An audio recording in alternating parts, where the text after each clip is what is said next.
अस्सलामु अलैकुम वरहमतुल्लाहि वबरकातुहू। मुहतरम नाजरीन, अगर आप क़यामत जैसा भयानक मंजर देखना चाहते हैं तो इस वीडियो को देखें। क़यामत के दिन जब सूरज 1 मील की दूरी पर होगा, गर्मी से लोग बेहाल होंगे, पसीने में डूबे हुए होंगे। अल्लाह के नबी फरमाते हैं सबअतुन युज़िल्लुहुमुल्लाहु फी ज़िल्लिही यौमा ला ज़िल्ला इल्ला ज़िल्लुहु। इज़ा ज़ुलज़िलतिल अर्ज़ु ज़िलज़ालहा, जमीन पूरी जोरों शोर के साथ हिला डाली जाएगी।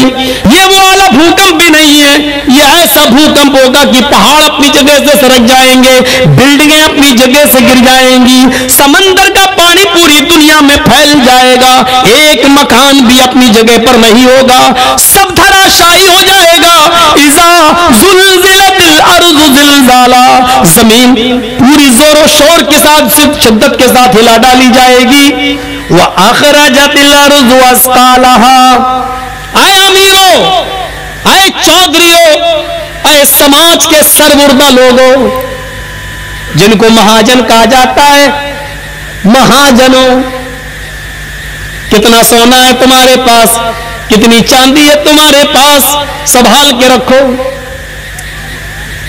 जब जमीन हिला डाली जाएगी तो जमीन अपने अंदर के खजाने को बाहर निकाल के फेंक देगी। व अखरजतिल अर्ज़ु अस्क़ालहा, जमीन अपने सोने चांदी को, अपने खजाने को बाहर निकाल देगी। व क़ालल इंसानु मा लहा, और इंसान कहेगा इसको क्या हो गया, अरे जमीन को क्या हो गया, अरे ये जमीन ऐसा क्यों कर रही है। व क़ालल इंसानु, इसको क्या हो गया, इंसान कहेगा मा लहा, इसको क्या हो गया। यौमइज़िन तुहद्दिसु अख़बारा, उस दिन जमीन अपने ऊपर किए हुए इंसानों के एक एक दिन, एक एक घंटे और एक एक मिनट के हालात बयान करेगी। यौमइज़िन तुहद्दिसु अख़बारा, ये जमीन एक एक आदमी, एक एक इंसान के हालात को बयान करेगी। ये न कहना ये जमीन बेजाने कैसे बोलेगी, आज रेडियो बेजाने बोल रहा है, आज टेप रिकॉर्ड बेजाने बोल रहा है, टीवी बेजाने बोल रही है। मेरे भाइयों, जब बेजान चीजें बोल रही है, यहां तक कि टीवी में आने वाली मोदी और मौलवी जर्जीस की तस्वीर भी बेजान है, जब वो भी बोल रही है, जब बेजान चीजें बोल रही है, तो अल्लाह ताला जमीन को बोलने की ताकत कैसे नहीं दे सकता है। जब अल्लाह की दी हुई अकल से साइंस बेजान चीजों को बुलवाने पर मजबूर कर सकती है, तो क्या अल्लाह के पास ऐसी मशीनरी नहीं होगी कि वो जमीन को बोलने की ताकत दे। ये जमीन एक एक इंसान के हालात को बयान करेगी कि फला ने ये किया, फला ने ये किया, फला औरत ने ये किया, फला लड़की ने ये किया। यौमइज़िन तुहद्दिसु अख़बारहा बिअन्न रब्बका वहालहा, और ऐसा जमीन अपनी मर्जी से नहीं बोलेगी, उसके रब ने उसको ऐसा बोलने के लिए और ऐसा करने के लिए उसे हुक्म दिया होगा। यौमइज़िन यसदुरुन नासु अश्तातन लियुरौ अमालहुम, उस दिन लोगों तुम भाग नहीं पाओगे, जिस जगह जमा होगे तुम्हारे अश्तात, तुम्हारे अमली नमूने, तुम्हारे आमाल नामे तुम्हारे सामने खोल दिए जाएंगे, तुम्हारे सामने तुम्हारी पूरी हिस्ट्री, पूरी जिंदगी के अमाल तुम्हारे सामने होंगे। हमें कसम है अपने इज्जत व जलाल की, आए मेरे बंदो, तुम्हारे ऊपर मैं जर्रा बराबर भी जुल्म नहीं होने दूंगा। फमन यामल मिस्काल ज़र्रतिन खैरन यरा, अल्लाह की कसम, अगर तुमने चींटी के सर के बराबर भी एक नेकी की होगी, राई के दाने के बराबर, सरसों के दाने के बराबर भी अगर एक नेकी की होगी, तो तुम उसको भी अपने नामे आमाल में देख लोगे।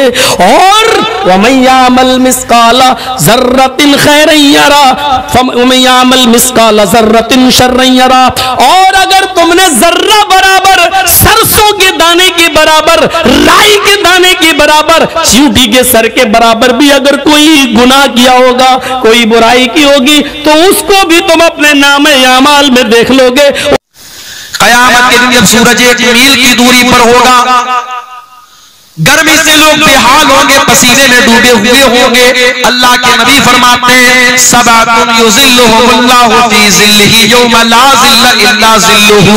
क़यामत के दिन 7 लोग ऐसे होंगे जिनको अल्लाह ताला अपने अर्श का साया देगा, और जिसको अल्लाह ताला अर्श का साया दे देगा उसको एसी की जरूरत नहीं पड़ेगी, उसको कूलर की जरूरत नहीं पड़ेगी, उसको गर्मी ही नहीं लगेगी, उसको पसीना ही नहीं बहेगा। नाज़रीन, क़यामत का आना यकीनी है, इसमें कोई शक व शुबा नहीं है, लेकिन क़यामत कब आएगी इसका सही इल्म अल्लाह के अलावा किसी को नहीं है। लेकिन नबी करीम सल्लल्लाहु अलैहि वसल्लम ने कुछ अलामतें बतलाई हैं, उनमें उन अलामतों में बड़ी अलामतें ये हैं। नंबर 1, दज्जाल का ज़ुहूर होना, इमाम मेहदी का ज़ुहूर होना, इसी तरह से हज़रत ईसा अलैहिस्सलाम का दोबारा दुनिया में नुज़ूल होना, इसी तरह से याजूज व माजूज का खुरूज, इसी तरह से दाब्बतुल अर्ज़ यानी मक्के के अंदर एक ऐसा जानवर निकलेगा जो लोगों से बातें करेगा, इसी तरह से सूरज जो आज पूरब से निकलता है वो पश्चिम से निकलेगा। मेरे भाइयों, उससे कबल धुआं होगा, आग निकलेगी, जलजले होंगे। ये बड़ी बड़ी अलामतें हैं। लिहाजा इन अलामतों के ज़ुहूर पज़ीर होने के बाद बिलखुसूस सूरज जब पूरब के बजाय पश्चिम से निकलेगा, उस वक्त किसी का ईमान लाना या किसी का नेक अमल काबिल कबूल नहीं होगा। इसलिए अल्लाह तबारक व तआला से दुआ है, अल्लाह तबारक व तआला हम सबों को दज्जाल की फितनों से बचाए रखना। अल्लाह तबारक व तआला क़यामत की होलनाकियों से हम सबको महफूज रखना और आखिरत के लिए नेक आमाल करने की तौफीक देना। अस्सलामु अलैकुम वरहमतुल्लाहि वबरकातुहू। आप अगर मेरे चैनल में नए हैं तो लाइक, शेयर और सब्सक्राइब करना हरगिज़ ना भूलें।